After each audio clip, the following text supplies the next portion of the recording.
My name is Reverend Rosie Robson McCreary, and I am the new Parish Associate here at Reed Memorial Presbyterian Church.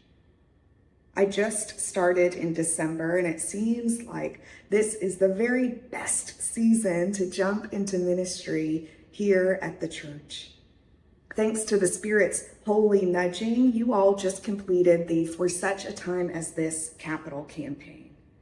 And now, thanks to your trust and your faith and your generosity, now we get to live into the vision to renovate, elevate, and activate the church's campus so that we can better embody true Christian hospitality together.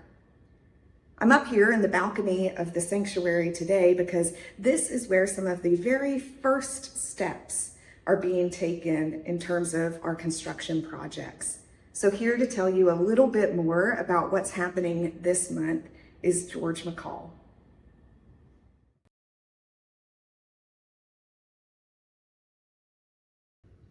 Hello, my name is George McCall. I'm a member of Reed Memorial, and I'm on the committee that's overseeing the restoration of the stained glass windows. So on Monday, January 12th, 2026, work will begin on the windows. And we'll start with the large window you see behind me, called the redemption window. And at least initially, you'd have to put up scaffolding and other protective structures. That'll be the first couple of days, and then the actual removal of the windows will begin then.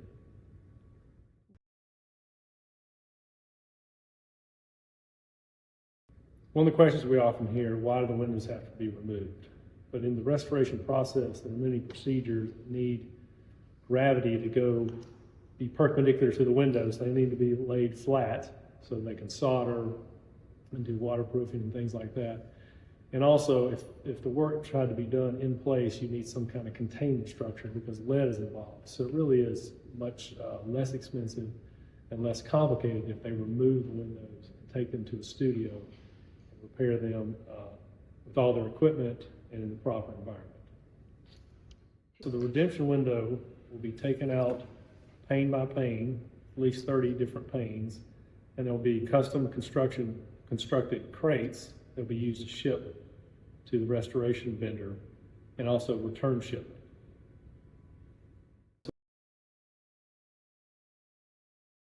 A nationwide survey was conducted using a nationally recognized consultant to find our stained glass vendor, who ended up being Gay-T. Palmer in Minneapolis, Minnesota. And they are very experienced, very good reputation, very capable of doing this work. And the work consists of basically the essence of a stained glass window is the glass. And everything else associated with it, the lead, the copper, and the steel are all just support structures like a frame on a picture you may have hanging in your house. So they're going to replace everything but the glass. So if you had a picture hanging in your house and you replace the frame, it's still the original art, still the original photograph, just the support structure is different. So these windows will still be considered original and genuine because the glass will remain the same.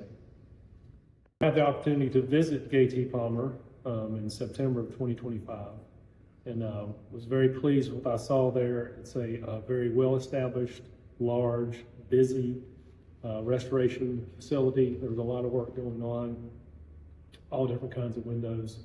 Again, you can tell they have the experience and the expertise and the enthusiasm, quite frankly, for this job.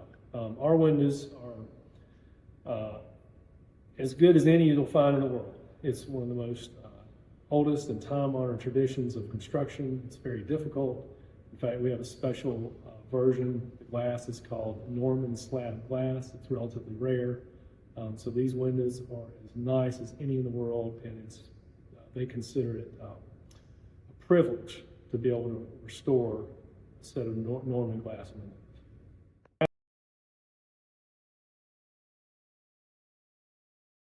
So the reason why we started with the redemption window is stained glass windows typically last from 80 to 100 years. We're at 70 years. And so you might ask, are we replacing them too early? No, we're catching them just at the right moment. It's kind of a situation, if we go any further, the glass will actually start falling out. So we're catching it really at the last moment here. And that's why we're starting with the redemption window, because it faces south. It has had the most sun and humidity over the years. It's in the worst shape. It's time to do it first. So it will be done this winter. It will come back in late April, and then they will work on the windows in the chapel. And then when those are done, they'll do the windows in the sanctuary.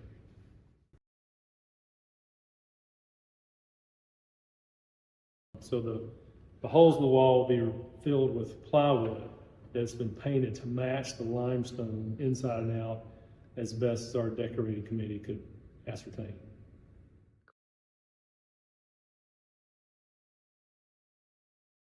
We realize that our members that sit in the balcony are a tight-knit group that really enjoy sitting together, and you will be disrupted for a couple of weeks while the scaffolding and other structures are up there.